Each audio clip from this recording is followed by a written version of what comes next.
Okay, we're live. Sorry, I get nervous every time. Okay. Hi, everyone. This is your host, Jess, and today we've got Scott Deluzio kicking off season 2 for the R&R podcast. Scott is, I'm going to let him introduce himself. Scott, welcome. Thank you for coming on. How are you? I'm doing great, and thank you for having me. So my name is Scott Deluzio, like you said, and you nailed the last name, by the way. Most people get that wrong. I'm the author of the book Surviving Son. An Afghanistan war veteran reveals his nightmare of becoming a Gold Star brother, and also the host of the Drive On podcast. I'm an Army veteran, served in Afghanistan in 2010 with my brother was also deployed in 2010, where he was tragically killed, which is where the book comes from. And since coming back home, I've really done a lot of work trying to support veterans through my podcast and now the book that I have out, and really trying to raise awareness of the issues that veterans are having. That's These days. awesome, Scott. And I really appreciate that because it comes from a very sincere place, I can tell. And I really appreciate just how open you are. And we need more of that. There's a lot of people that are starting to, look around and see their brothers and sisters, and they don't want them to struggle. So I think as long as you're doing something, I mean, that's a lot better than, push-ups. So Right. Yeah, so I guess and great way to just introduce yourself, just boom, boom, boom. But tell me about your journey, throughout everything.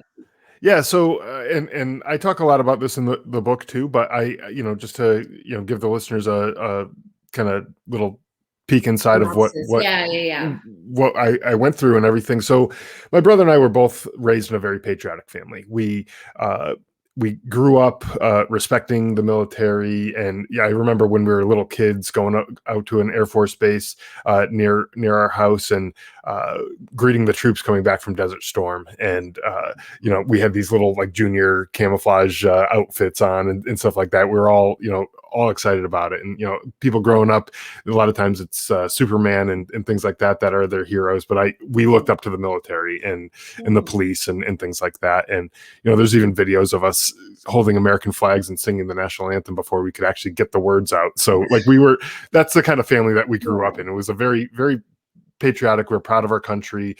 We wanted the best for our country and everything like that. And then fast forward a few years, then 9/11 happened. I was in college when that took place, my sophomore year, and it just enraged me. I actually considered just dropping out of school that day and just joining the Army, and because I knew there was going to be something, some response to it. I didn't know what it would entail or whatever, but I was like, screw it, I want to be part of it, and I want to get involved with this. And I slept on that decision for a few days, and I decided, what, there's a lot of people who, my parents especially, who invested in my education, and I didn't want to just throw all that away just because of what happened. And so I decided, if there's going to be something, my guess was it was probably going to be a longer term war. It wasn't going to be like a Desert Storm where it was just going to be a quick in and out kind of thing. And so I decided, I'll stay and get my degree, and then if they still feel the same way after I graduate, then I'll enlist or join the Army or whatever. And so fast forward a few years, my brother joins the Army National Guard in Vermont. He was going up to school up there at Norwich University, and which is a military college where the ROTC was kind of formed, was up at Norwich. And he had a friend who was in the National Guard, and he joined, and this was 2004, sometime in 2004. And I was just like, oh my God, these are the people that we grew up idolizing almost. Now my brother is this guy. Now I'm looking at him like, oh my God, that's so cool that you're doing this thing. And then of course, as a bigger brother, I was like, well, if my brother can do it, no way I'm going to let him just do it. And, but that wasn't the only thing either. It was, when in 2005, I heard a report on the news that the Army was struggling to meet their recruiting numbers.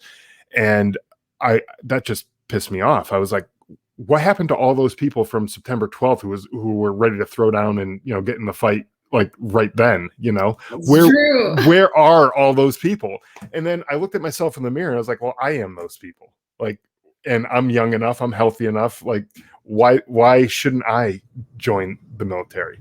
And so I was like, you know what, if my brother could do it, I can do it. So why not? Let's do it. And so I joined the Connecticut Army National Guard as an infantryman. My brother and I both were infantrymen, and both of our units fell under the same brigade. And so in 2010, we were all deployed. The whole brigade was deployed to Afghanistan. So we were in separate locations, but we're relatively close, but not close enough to really have ever seen each other because just the terrain and everything like that. We just never operated in the same areas.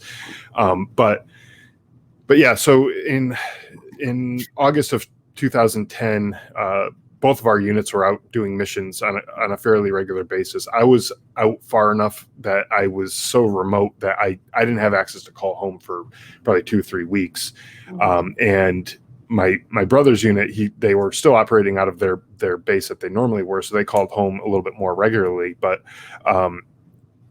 in late August 2010, he was killed on a mission, and it was just a terrible situation. Obviously, losing any American soldiers over there is obviously terrible. But that day we actually lost 2 American soldiers. My brother was killed first, and then another soldier, Tristan Southworth, he was killed shortly after as they were trying to evacuate my brother's body out of that area. And yeah, so I kind of glossed over a whole series of, a bunch of years and, events and things like that. But I talk about all of these events in the book, Surviving Son. And it's really, really my way of sharing the insights of just, one soldier's life. And, this was my life over there. And it had a very tragic ending, with the death of my brother. But I feel like it's important for people to tell their stories. Especially people who served in combat, in wars of it, not even necessarily in combat, in a support role or something along those lines, because there are lessons for future generations to learn from all of these stories. And if we can piece together all the little pieces and make a big picture of, kind of what took place over there and what was going through the minds of the people who were fighting over there, maybe we can make better decisions in the future. And so that's one of the reasons that I put this book out there. Wow. Well, Scott, thank you for just being really vulnerable and opening up about that. I really admire your strength. So were you notified while you were in Afghanistan about your brother? Okay. Wow. Yeah, I was. Yeah. So like I was saying, I was on a mission the day my brother was killed. We were out in some remote village searching through for evidence of, Taliban activity.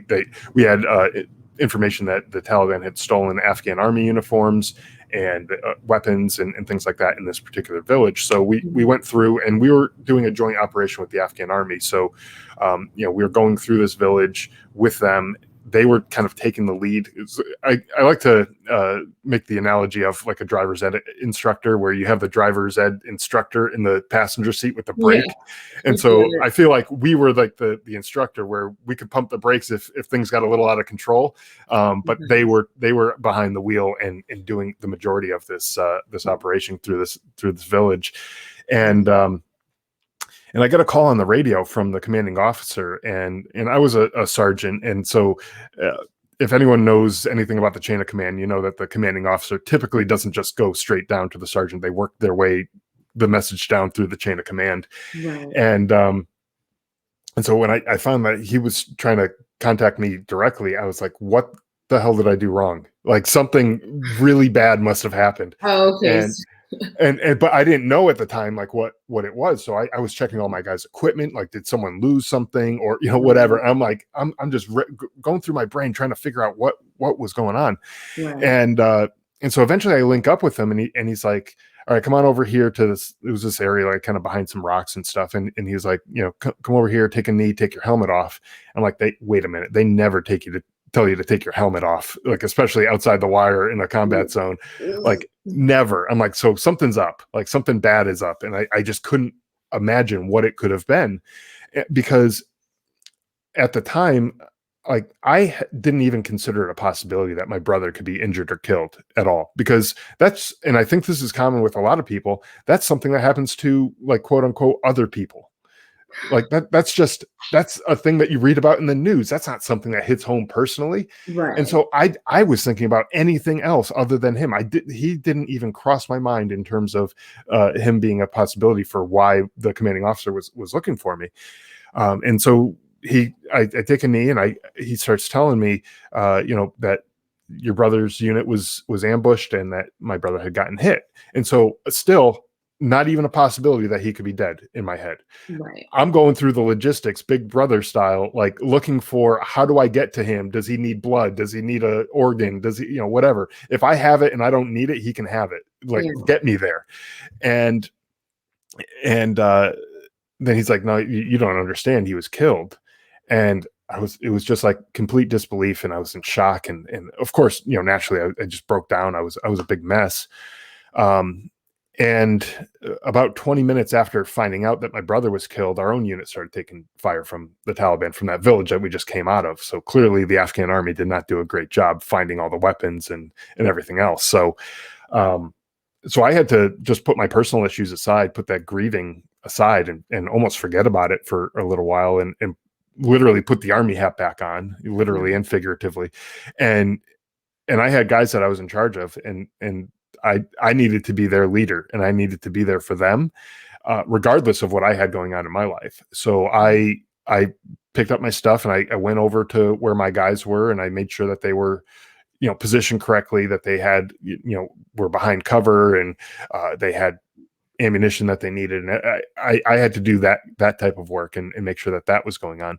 But I also needed to not get injured or killed myself, because the last thing I wanted to have happen was have my parents get a second knock on the door saying, hey, by the way, you remember how we said your son was killed? Well, yeah, by the way, the other one's killed too. And, that would just be absolutely devastating to them. Not that losing one wasn't devastating enough, but losing two on the same day would have just been, I don't know if they would have been able to recover from that. And so, and plus I had a wife and a newborn son at home, and I needed to survive for them. And so I needed to fight to, make sure I stayed alive, but I also wanted to make sure my men stayed alive and made sure that nothing happened to them. Because if, looking back on it, if anything had happened to them because my head wasn't on right, I don't know if I would have been able to forgive myself, because I wasn't in the right place mentally. And so I needed to put all that aside, but my grief turned to just straight anger and frustration at the whole situation. I was angry at every Afghan. Didn't matter if they were fighting or not. I was angry at the kids. I was angry at the adults. I was angry at our interpreters, who I was actually friends with. I still am friends with them. And, and I was just angry at all of them for not fighting themselves. And that was not fair of me to think, because they were doing a lot of work over there, and they were doing some work, but I was just angry that my brother had to come over there and die, and it didn't sit right with me. And it was just just pure rage and anger and frustration at these people. And it was just not good. So, yeah, wow. I really appreciate that. Like the honesty, like it just seems like that grieving process was just like, I mean, one, the resilience to have to like put that aside and carry on. Like you said, I think when you and your brother both went over there, it was like, all right, let's do our best to take care of ourselves and, do what we need to do. And like you said, you didn't even worry about or were thinking about your brother, because you were just in straight, like it's game time. Like, again, you can't be thinking about anything else, because every second is important and crucial. right. So I really admire that, but also, again, like I said, appreciating that honesty. And when you are starting to grieve your brother, like it comes out in that anger. And I totally understand, like, being angry. I personally don't like being angry, but I've struggled with that anger, and it's just like, it's resentful, it's cold, and Yeah. I'm really glad that like you've overcome that, but again, just that's just the I mean, the honest truth of grieving your brother over there. You did the best Right. you could, and I think compared to how anyone else would have responded, that was what you could do given the circumstances. But Right. I really, really admire your strength, and like what really inspired you to share the story, because I feel as if like anyone who enlists or commissions or gets into the military, we do have similar jobs, similar enlistments, but really our experiences can be so different. Like everyone's experience could be completely like far from the next guy, and with some similarities, of course, but just you just come across so many different people, so many different paths. So did you actually stay in the military any longer after that deployment, or after losing your brother? Like, what was that like, still being? Yeah. So I got out of the military. So he was killed in August of 2010. I got out in June of 2011. So, I stayed in for almost a year, not quite a year longer. But I had that day, I actually had injured myself earlier in the day. We flew into that village on helicopters, and when I got off the helicopter, I fell and injured my knee, and so a couple months after getting home, I ended up having a knee surgery that was going to take a long time to recover from, in terms of like the physical therapy and all that kind of stuff that I needed to go through. And it would have brought me through to the end of my enlistment. So I was going to be basically out of commission as an infantry soldier. Like, if you can't run and walk around with a pack on your back, which I was on crutches, I couldn't do any of that stuff.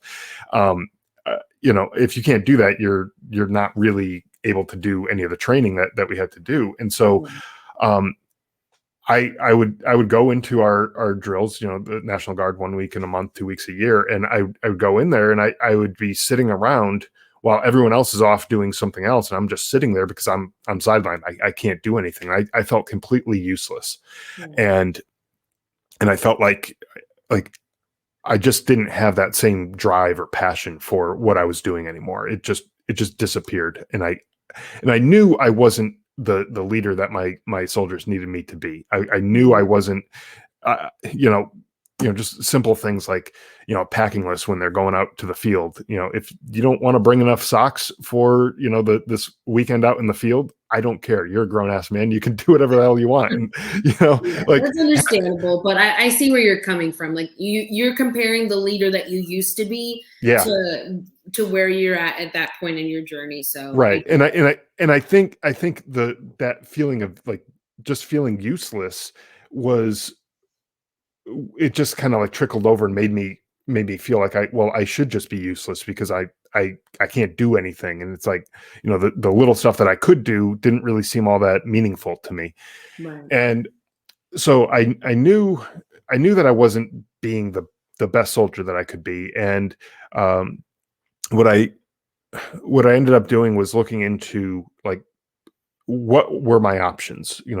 Could I get out of the military early, so that I wouldn't have to, stay until the end of my enlistment, because of the circumstances that I was under. And the Army has a regulation called the Surviving Sons and Daughters, which is probably what you might think of as the Saving Private Ryan scenario, where they go and take this last guy out, but it really fit my situation where anyone who loses a brother or sister or a family member like that in combat, the way I did, falls under this. You don't necessarily have to be the last surviving member of the family. So in this case, I happen to be, but you don't have to be necessarily. But that's where the title of the book, Surviving Son, comes from. And it really is my how I was able to get out of the military. And it was a difficult decision to make for me, because I knew I wasn't the best soldier that I could be, but I also knew that like growing up as in a patriotic family, I knew like that was something I wanted to do. I was proud of doing. But I also knew for my family, every time I put the uniform back on and I was leaving the house, it was just emotional and traumatic and stuff. And it was like they're reliving this all over again. And it just wasn't fair to them either. So I decided to get out under this surviving sons and daughters regulation. And when I put in the paperwork for it, it took a couple months for it to get through, just like anything in the government. It's slow as can be. But when I finally got it approved, it was I found out that I got it approved through a phone call. One morning I woke up, I got a phone call from my platoon sergeant, and he said, "Hey, by the way, your paperwork got approved. You're out." And so I went to bed the night before thinking I'm still a soldier. And then the next morning, like a light switch went off. All of a sudden I'm not. And so I lost that identity in a blink of an eye, and I wasn't really prepared for it. And I wish I was better prepared for that. Okay. And how, what do you mean by that? Like, maybe like done like a little going away party, or like just something like saying goodbye, like, some contacts before you like head out and not see anyone again. Like, yeah, I mean, something like that. I mean, not that I necessarily needed a party or, anything like that. It just was, I think it was more like I wasn't prepared for that shift in identity. Like the day before I was still a soldier. Right. And then the next day I'm not, I'm a veteran, but what is a veteran actually? It's not like something I do. It's like when someone retires from their career, they work for 40 years or whatever as a doctor or a welder or whatever it is, and they go and meet somebody and they say, "Oh, what do you do?" And they say, "Oh, I'm a doctor," and I do this, that, and the other, and that's part of their identity. But then when they retire, I mean, still they technically are a doctor, they still can do the things that they do, but they don't do that anymore. So now they retire, and what are they? They're a guy who plays golf, 5 days a week or whatever, like that's not, doesn't have the same ring to it, right. And at the time, for National Guard soldiers, we have civilian jobs as well. And so I was working at an insurance company, and like that didn't exactly sound all that exciting. It's not like the same, you go from being a soldier to, I work in corporate finance at an insurance company. It's kind of like, it's just not all that exciting, No, do not. That's awesome. You have employment, you are blessed, but I understand like where you're coming from. Just like, boom, boom, like what? Right. It's definitely two different, levels of intensity in those two jobs, Yeah. So.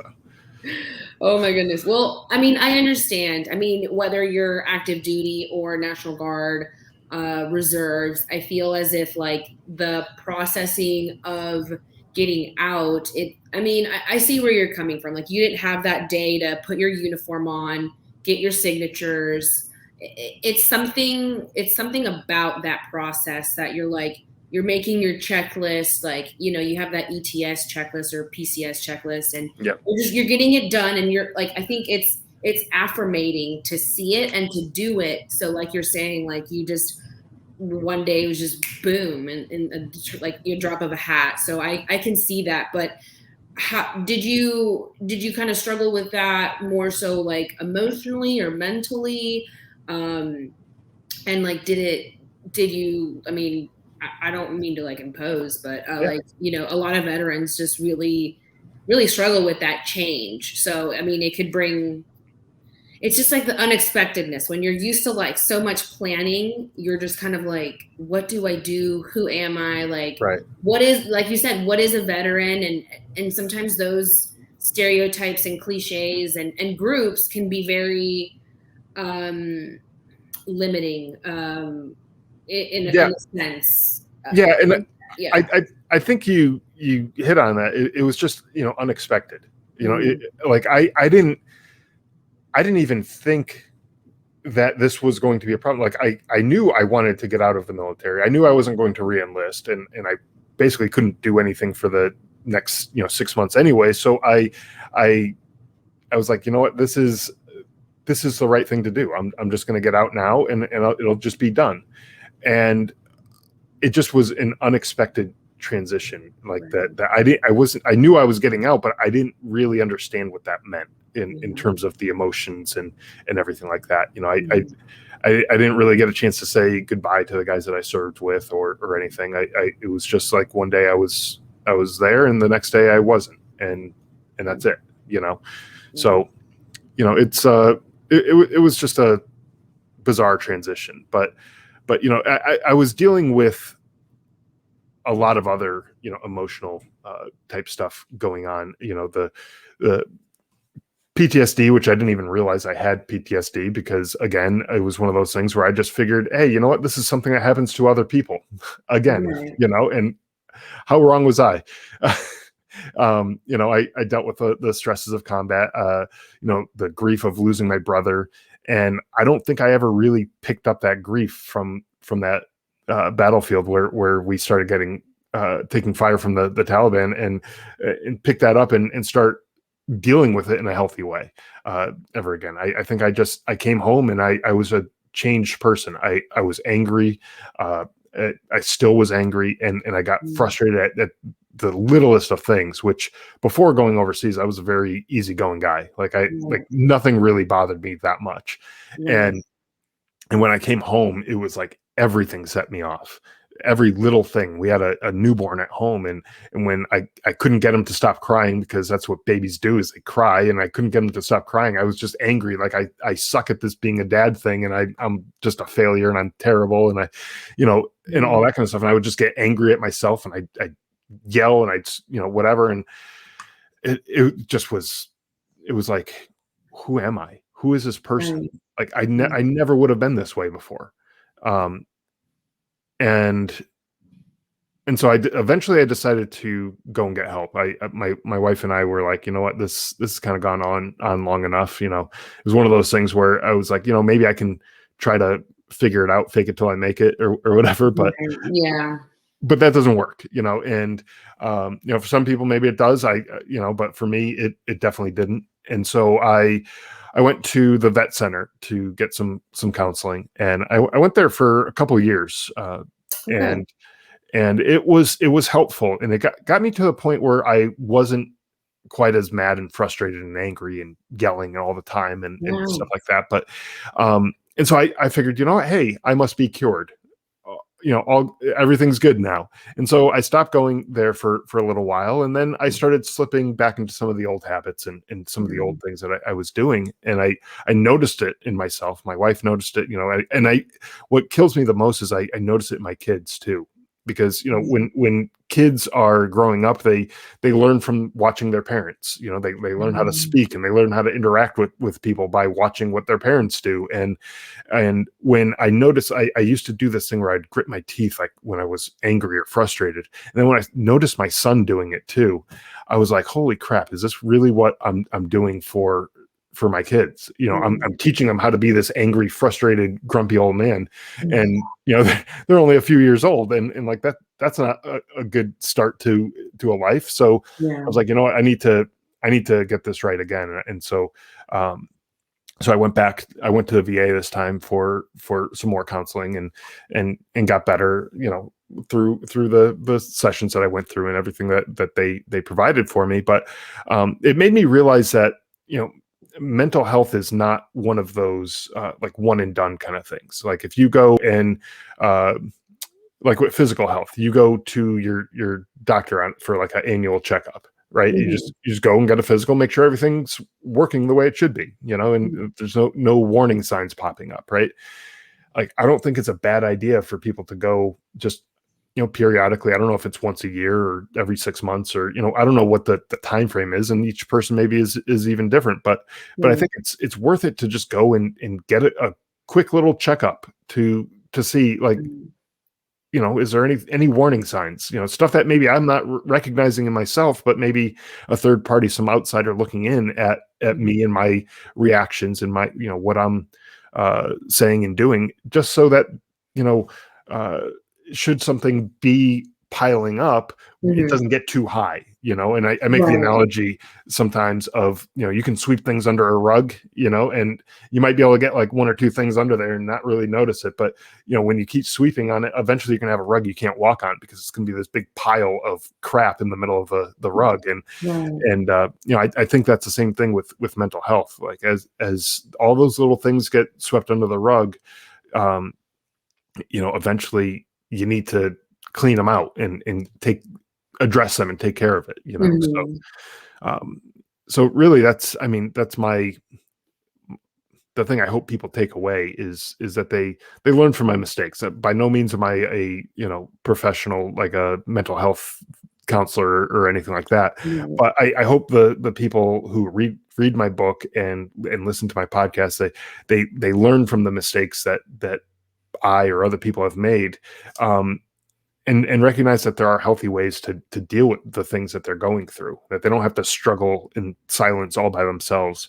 And I hope that the other people who might read my book, the people maybe who never served, take away some of the sacrifices that we made while we served overseas, the sacrifices that not only the military has made, but like the families and the communities that we lived in, Yeah, absolutely. And I think you are really going somewhere with that mental health checkups every now and then with, preferably a licensed professional, but if not, I think, I will admit there are people that are still just too afraid to go to a therapist. So maybe if that even means reaching out to a friend and like you said, just like making note of these little orange flags or red flags.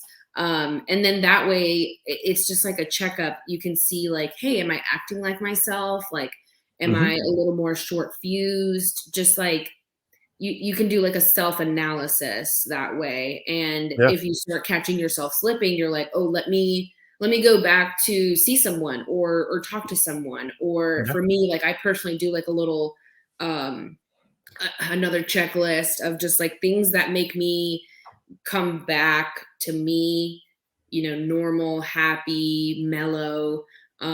Especially if I get, again, I don't like being angry, but like it happens. So just like breathing techniques, coloring for a little bit, going for a walk or like looking at cat pictures, something.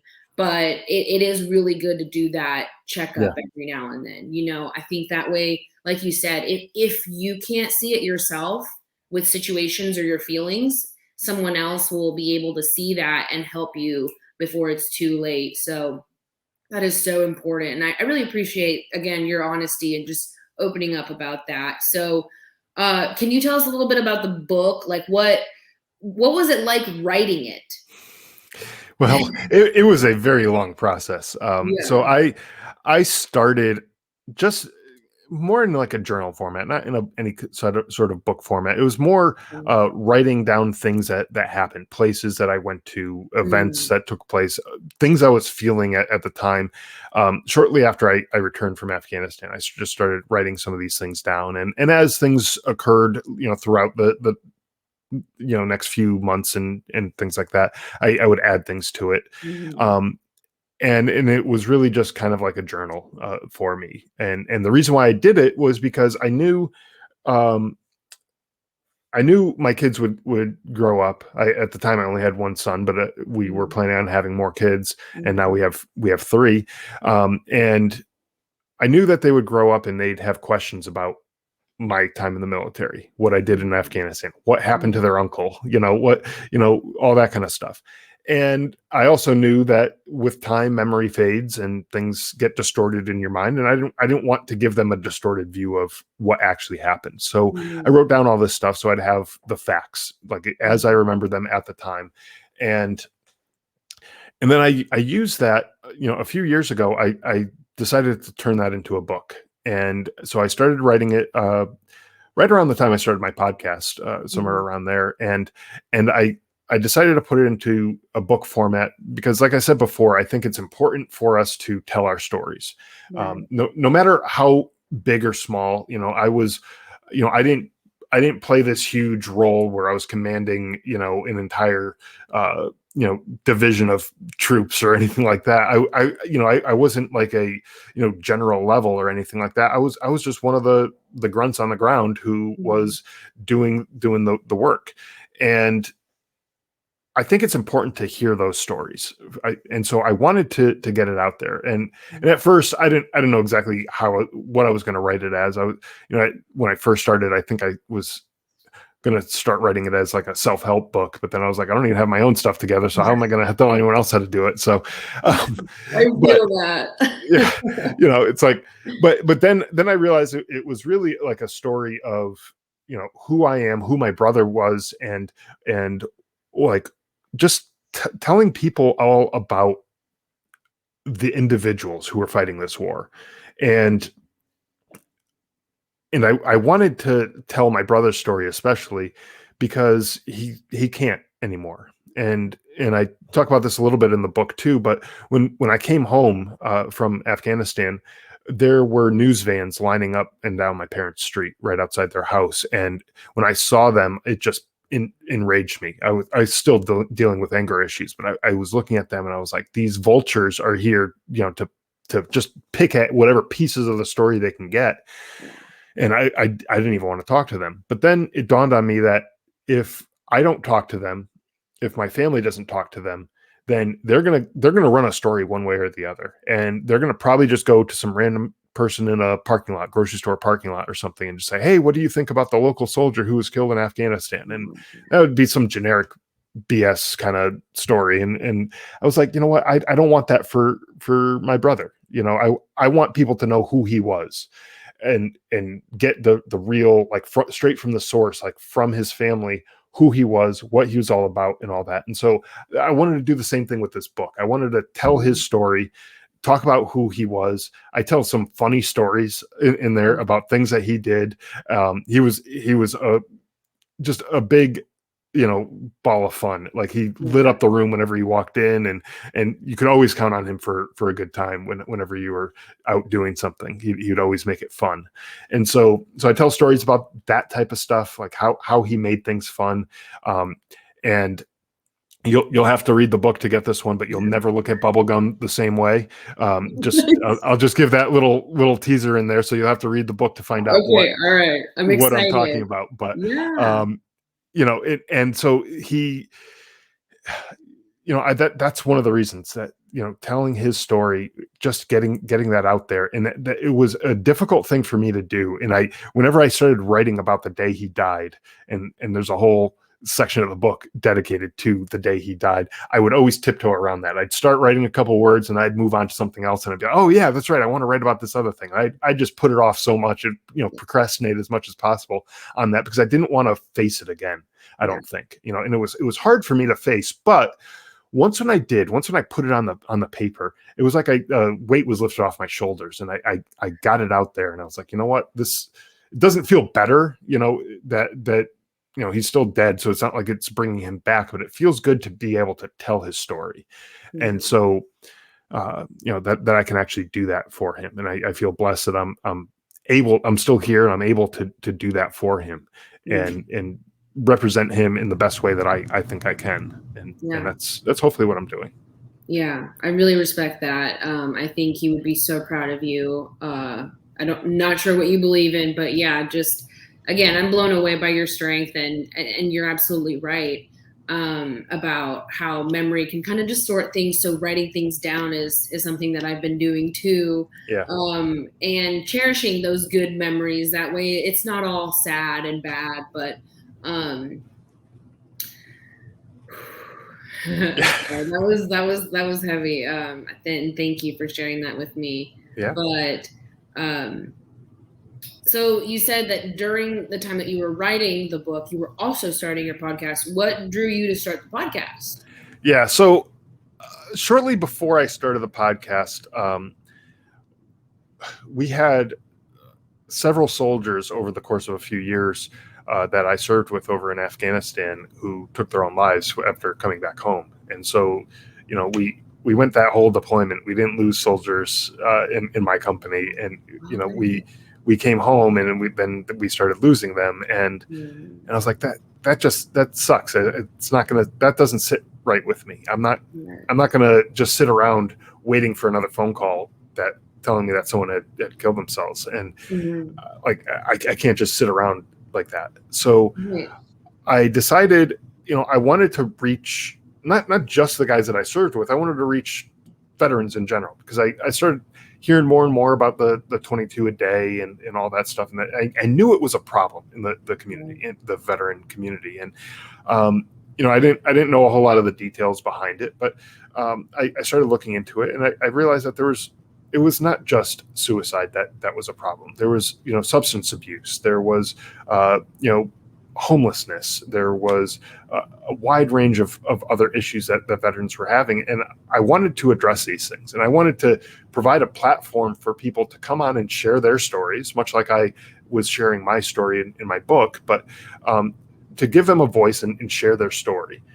Just yet another way for their stories to be told, and have a place where you can go and hear these stories. And I wanted the stories to be inspirational, so that when other veterans are listening to these stories, they're like, you know what, I can kind of relate to that. I was going through something similar, and you know what, if that guy could figure it out, why can't I figure it out?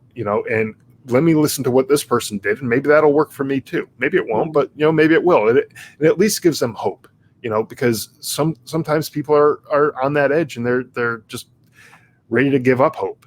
They think that they're all alone in this issue, and that there's nobody else in the world who's ever dealt with it. And chances are you're wrong. There's probably someone else who went through something similar.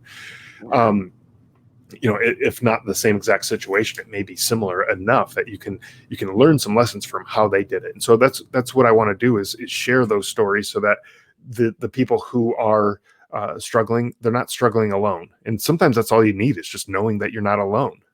But I also like to share resources that are available. There's tons of nonprofits, other organizations that are out there who are doing work for veterans, but a lot of them are small organizations, a grassroots kind of thing, where they don't have huge budgets for advertising like a Wounded Warrior Project or anything like that. They're out there doing really great work for veterans. And what I want to have happen is to get them the attention that they deserve, so that they can help as many veterans as possible. Because sometimes, let's just face it, sometimes veterans are just not comfortable with going to the VA for whatever reason, or maybe they're just not qualified to use a VA service, maybe the type of discharge that they had or whatever.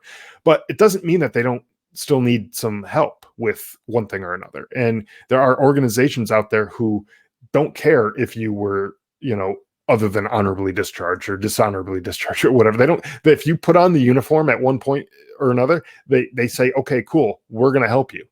And that's what they're there for. And they're out there coming up with these creative, innovative solutions to help out veterans in a variety of different ways. Just recently I talked to somebody who was a former NFL referee, and he created a program that helps get veterans into officiating sports, be it football, baseball, soccer, basketball, volleyball, what you name it. If you can officiate it, they'll help you get into it. And when you look at the characteristics that are needed for someone to be an official in any of these sports, veterans usually check a lot of the boxes, and so they're a perfect fit. And so that can, you're not going to make a fortune, especially at the lower levels in the high school sports or whatever, but you can work your way up into the college, and then potentially even into the professional levels, where you can make a pretty decent living. But even at the lower levels, where you might be just working a couple nights a week here and there, you have a new sense of purpose. And that gives that, and it might, if you're really into sports, that's something that you can have a purpose and enjoy at the same time. And so a lot of times we lose that sense of purpose. And so that's just one example. There's just so many examples of different organizations out there that I've talked to, who are helping in one way or another, and they're just doing things that you wouldn't even think of. And And so when it's one of those things where you wouldn't necessarily think of it, Right. you don't know what to look for if you don't know what to that they're out there. So I want to just give these organizations a voice, Mhm. and let them be known and let them be heard. And so that way, when someone's out there and they're struggling, they can look at the different things that we have on the podcast, and hopefully find a solution that works for them. Yeah, that's really wonderful, Scott. I love that so much. And I can definitely relate to that. I think I have spoken to a lot of people, whether it was like in a professional manner or just, personally, just throughout my journey, I have met a lot of veterans that have a sense of pride of not going to the VA, but Yeah. still struggling, like you mentioned. And so I think the fact that you're putting out, these businesses and nonprofits just like on a platform, I think that's amazing because, for example, for that demographic of people who struggle to reach out, it's more of like, hey, I can just make a quick call. I can make an email. Like, I don't know. I think, like you said, there's something about like maybe walking into the VA that might be a little overwhelming Yeah. or I don't know, but that's just awesome that you're getting the word out there through your podcast because I think military podcasts have really blown up lately and that's just great. I think you're doing some really great work. Like you're saying, like you're not just doing push-ups or just hanging out at home. You're not just talking the talk, you're walking the walk too. And Right. I really, really respect that. And unfortunately, the VA is still a little slow when it comes to these new and innovative programs and types of therapy. So Yeah. that's where amplifying these voices is really important because, like you said, it could be like fly fishing for veterans, which is Right. really awesome. I don't know, female veterans, I think you should give it a try. It's not just for men. It's really relaxing and really fun. And like you said, you find community, you find a sense of purpose. And sometimes it's just getting out of the house. Yeah. It sounds scary. Hear me out. I've struggled with that. But getting out of the house is just really going to amplify your healing journey and becoming a better version of yourself. Like you said, just finding that sense of identity, purpose, Hmm. community, friends, and putting yourself in a healthy kind of like sector or niche. Because unfortunately, after getting out, or being in veteran groups, it can be very, like alcohol oriented sometimes. And I'm not gonna lie, that can be really difficult for some, especially me. I took a break from drinking for a while, so I had to look for different things to get into to Right. just kind of, take a little break from that. Nothing wrong with it. It's just, just personally in my journey, I was just experiencing that. So I'm really glad that you also mentioned that. Like again, like get creative with your healing. It doesn't have to just be therapy and talking about it. It can be just getting out into nature, joining Yeah. like a mountain bike club, and like you said, there's just like a little bit of everything. And that's where the profit of like nonprofit, the that's where like nonprofit really like really thrives, is just like the fact that they can do so many things. Right. And yeah, it doesn't always have to be Wounded Warrior Project, and working with communities like on a small level is really nice. I kind of like that. um it's like it's just more personable. It is. Yeah, and not too It, overwhelming, because sometimes that's kind of hard. yeah, and you touched on something there too. Where like getting outdoors and things like that. It doesn't necessarily have to be going to a traditional therapy Mm. type scenario. Another guy that I had on the podcast, I served with him as well, but he was talking about how getting outdoors, whether he's hiking or mountain climbing or kayaking or whatever he's doing, he's getting outdoors, and that serves as like everything for him. It's his church, it's his therapy, it's his gym, it's all these things all wrapped into one, where Mm. he might be out there by himself just hiking in the woods by near his house or whatever, but he's able to just kind of clear his thoughts and get out of his own head and kind of just process things in a better way. And you know what? That might work great for him. May not work for everybody. Right. But there's something else, there's probably something that can work for you. There's art, and you can get into painting or sculpting or whatever. You can get into so many different things, and they all have a similar effect where you just kind of get out of your head, and you stop thinking about those things that are those demons that are inside your head, and you focus on whatever that activity is. It could be baking, it could be playing an instrument, it could be whatever, fixing a car, or like car maintenance type stuff.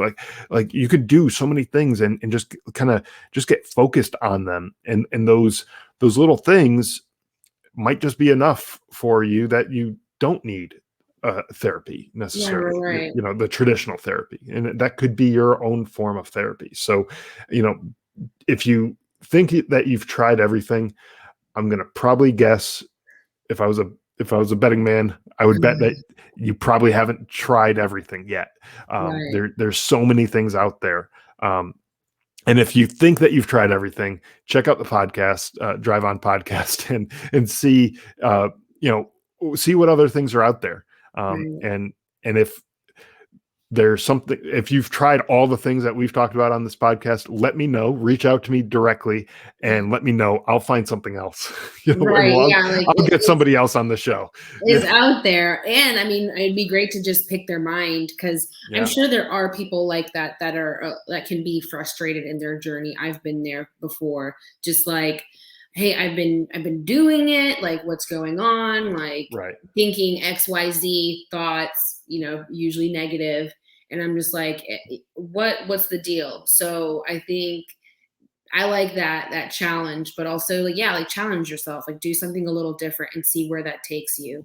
Because that might be the difference. But just now when you were talking, I feel as if maybe in some way, I feel as if maybe like working with your hands and getting out there and being in a good environment or situation or community, it almost like, it's almost like you physically take whatever you're struggling with and you're just like unwinding a ball of yarn, and slowly you get, nice smooth threads of clarity or maybe even like closure in just being active, but just sitting on the couch and wallowing and, just in your own labyrinth of suffering. Like it's just, I get it, but like, you got to get off your butt. And that's me talking to myself like a couple years ago. So like, I've been there in the journey. So like, you're just really like, you're preaching to the choir. And I hope that this resonates with my audience. It's just like, you have every right to feel what you feel, but there's so many things out there that you can try, and just don't give up hope, because it's out there. And like you said, you can listen to other stories of people who have persevered. So Scott, I really appreciate you just opening up about your book and your podcast. Like, I think you're doing some amazing things in the community, and yeah, I just can't wait to see like what else your creative journey like brings. So where can we find your podcast? Where can we find your book? I gotta get it. So yeah, let's hear it. So the podcast is driveonpodcast.com, or just search for Drive On Podcast wherever you listen to podcasts.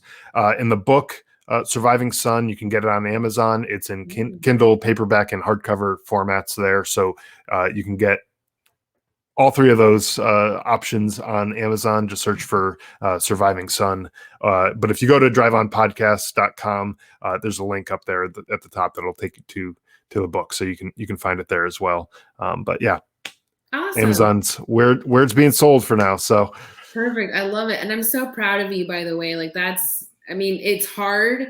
And like you said, like, writing it was difficult. You tried to tiptoe around that, but I'm really proud of you for doing it and getting it out there. And like I said, I'm sure that your brother is really, really proud of you.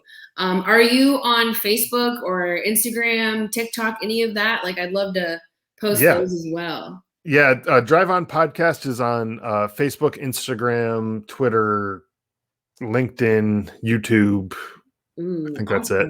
Okay, great. I'll be sure to link all of those. I'll send you all the links to all the social stuff too. So, so you can have that. And yeah. Yeah, thanks so much. Is there anything else that you'd like to leave the audience with besides, your links and the book? Yeah, I guess I would just encourage everyone who's listening. If you are struggling with with something, don't struggle alone. Yeah. Don't suffer in silence. You are not alone in whatever the struggle is that you're going through. I guarantee someone else out there has struggled with it too. Learn from them. Accept their help.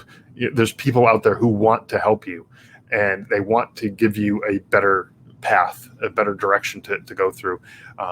And don't do it alone. You can definitely find the resources, and if you need help finding them, reach out, let me know. And if I don't know the resource for whatever it is you're going through, I'll figure it out.